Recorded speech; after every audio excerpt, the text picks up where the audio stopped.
All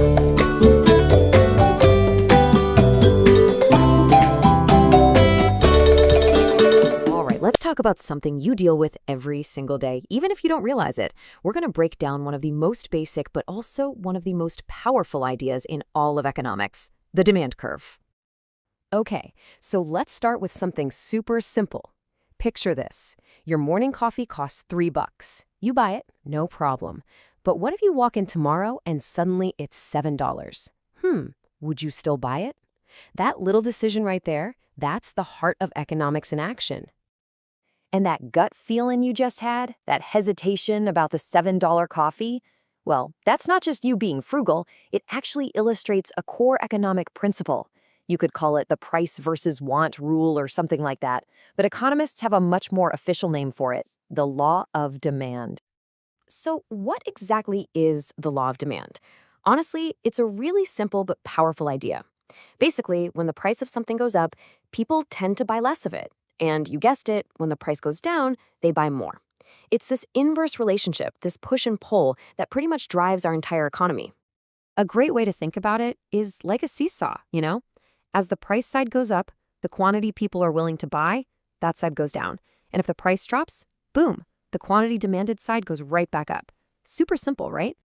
Okay, but there is one little catch, a tiny bit of fine print. For this whole seesaw thing to work perfectly, economists use this Latin phrase, ceteris paribus. Sounds complicated, but all it means is all other things being held constant.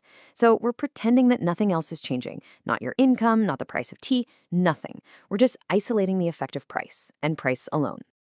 Okay, so we've got the rule down. Now, let's actually see what it looks like. We're going to draw what you could call the desire line.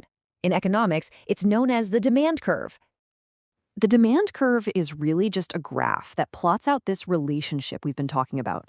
We put the price on the vertical axis, that's the y-axis, and the quantity people want to buy goes on the horizontal, or x-axis. And because of that law of demand we just learned, this curve is almost always going to be sloping downwards from left to right. It's the perfect visual of that inverse relationship. High price, low quantity. Low price, high quantity. All right, this next part is where things get really interesting, and it's super important. We have to understand the huge difference between just moving along the curve versus the entire curve shifting. So here's the key difference. If the price of your coffee changes from $3 to $4, you're just moving from one point to another along that same curve. But when something else changes, something that isn't the price, the whole curve can actually shift to the left or right. That means people's buying habits have fundamentally changed at every single price point. So that begs the question, right? What kind of non-price factors are we talking about here? What's powerful enough to shift the entire curve? Well, here are the main culprits. Maybe you get a big raise, your income changes. Or maybe a new study comes out saying coffee is a superfood that changes everyone's tastes and preferences.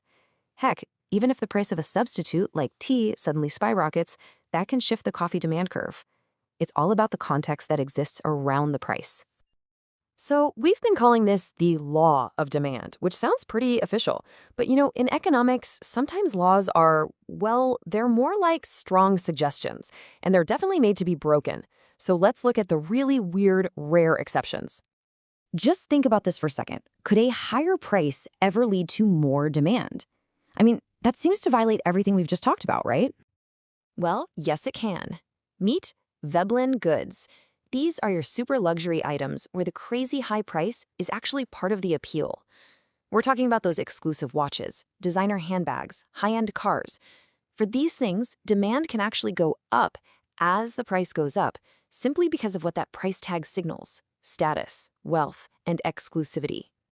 And then you have the even rarer, almost theoretical Giffen good. Now, for this one, imagine a very poor family in history whose diet is almost entirely made up of something cheap, like potatoes.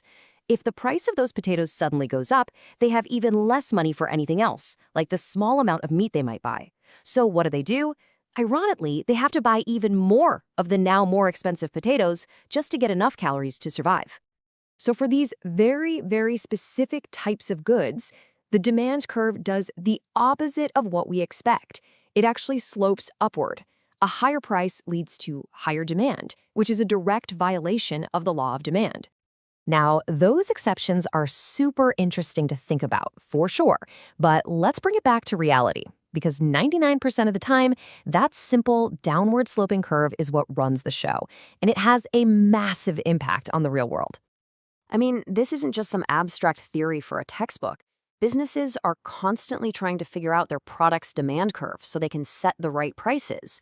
It's literally one half of the equation, the other half being supply, that determines the prices of almost everything you buy. And governments? They rely on it to predict how a new tax or a subsidy is going to affect people's behavior. It really is a fundamental tool for understanding how our economy ticks. So there you have it. The demand curve is everywhere, quietly shaping the economic world all around us. So I'll leave you with a final question. Now that you know what to look for, what do you think is the biggest non-price factor shifting demand in the world today? Is it a change in tastes, our expectations for the future, income levels? It's definitely something to think about.